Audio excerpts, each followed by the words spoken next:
Bonjour, on va parler de la loi de Beer-Lambert aujourd'hui. On parlera de l'absorbance d'une solution. On verra ensuite en détail ce que c'est que cette loi de Beer-Lambert. Et puis on finira par une application et essayer de voir à quoi peut servir cette loi de Beer-Lambert. Donc au niveau du matériel, je vais m'intéresser à une solution de permanganate de potassium, par exemple, qui a une couleur violette, un peu magenta. Et puis on va utiliser ce qu'on appelle un spectrophotomètre pour pouvoir analyser les lumières qui passent à travers la solution. Alors, je vais prendre un peu de ma solution de permanganate de potassium qu'on va placer dans une petite cuve qui ensuite sera placée dans le spectrophotomètre. Et dans ce spectrophotomètre, dans cet appareil, on va avoir de la lumière blanche qui va passer au travers de la cuve, au travers de la solution, et on va avoir évidemment des lumières qui vont être absorbées. Donc ces lumières vont être absorbées par la solution, on va avoir des lumières qui sont transmises derrière et qui vont être ensuite analysées par le récepteur. Alors tout ça se passe à l'intérieur de l'appareil. Si ma solution de permanganate de potassium a une couleur légèrement magenta, ça veut dire que le rouge et le bleu vont certainement passer, mais en tout cas que le vert va rester absorbé, coincé dans la solution. Donc c'est ce qu'on peut supposer.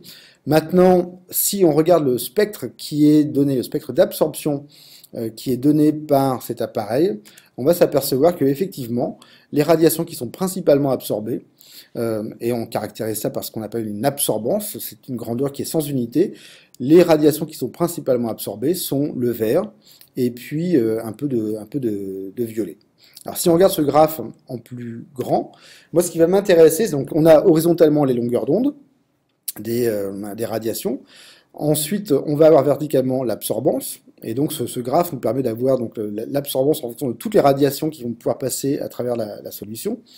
Moi, ce qui m'intéresse, c'est d'avoir une valeur d'absorbance. Alors, pour quelle longueur d'onde je vais déterminer l'absorbance? Je vais déterminer l'absorbance pour la radiation qui est principalement absorbée.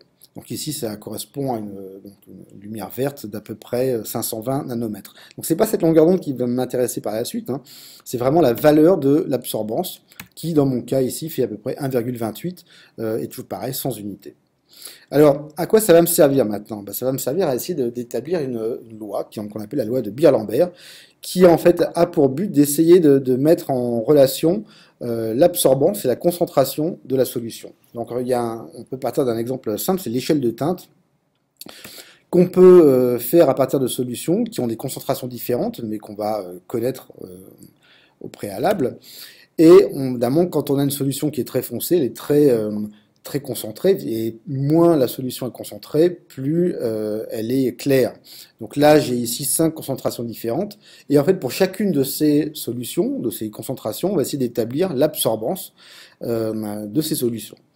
Et on va s'apercevoir de quoi? C'est que plus plus la solution est foncée, plus elle est concentrée, plus évidemment elle va absorber. Alors ce qui va être intéressant ici, c'est maintenant d'établir un graphique qui va essayer de lier l'absorbance en fonction de la concentration. Donc on va faire ce qu'on appelle une courbe d'étalonnage. On va représenter l'absorbance A en fonction de la concentration, et c'est assez génial, on s'aperçoit qu'on a des points qui sont visiblement alignés selon une droite, et que cette droite, en plus, a le bon goût de passer par l'origine. Ça nous permet de conclure que l'absorbance, en fait, elle est proportionnelle à la concentration. Donc on a une façon de le noter, c'est de dire que A est égal à une constante multipliée par la concentration. Et c'est celle-là, la loi de Beer-Lambert, en fait. C'est de dire que plus une solution est concentrée, plus elle va pouvoir absorber. Alors au niveau des valeurs du coefficient, par exemple K, c'est très simple. Ce qu'on va faire, c'est qu'on va prendre un point sur la courbe. On ne va pas prendre les points expérimentaux, ils peuvent toujours être plus ou moins décalés par rapport à la droite d'ajustement. Une fois qu'on a trouvé la droite d'ajustement, on prend un point sur cette courbe, on mesure, on détermine la valeur de A graphiquement et la valeur de C, et on a tout simplement K qui vaut A sur C. Alors C étant mol par litre, A n'a pas d'unité, donc les unités de K, c'est en litres par mol, en litres mol moins 1. Petite remarque sur ce coefficient de proportionnalité, c'est qu'il peut dépendre évidemment de plusieurs facteurs. Donc il peut dépendre évidemment de l'épaisseur de la cuve. Plus la cuve est grande, plus on aura de la lumière qui va être absorbée. De la nature de la solution, si on a une solution de sulfate de cuivre, par exemple bleue, elle ne va pas absorber de la même manière qu'une solution de permanganate de potassium. Et puis la température à laquelle on fait l'expérience, la température de la solution peut avoir aussi un effet sur la valeur de K. Alors, à quoi ça pourrait servir cette loi de Beer-Lambert? Eh ben, ça peut servir à ce qu'on appelle le titrage d'une solution.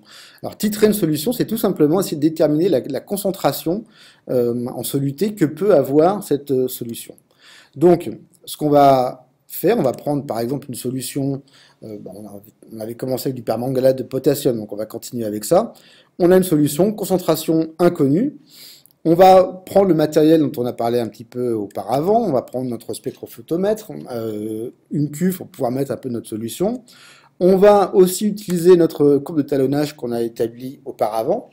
Et qu'est-ce qu'on va faire? On va tout simplement établir le spectre d'absorption de ma solution inconnue.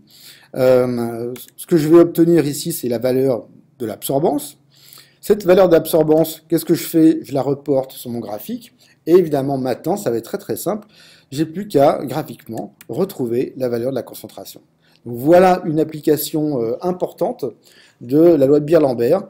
Les titrages de solutions, il y a plusieurs façons de pouvoir les faire. C'est une grosse partie de la chimie, mais Beer-Lambert permet, en tout cas pour des solutions qui sont colorées, de pouvoir retrouver la concentration inconnue d'une solution.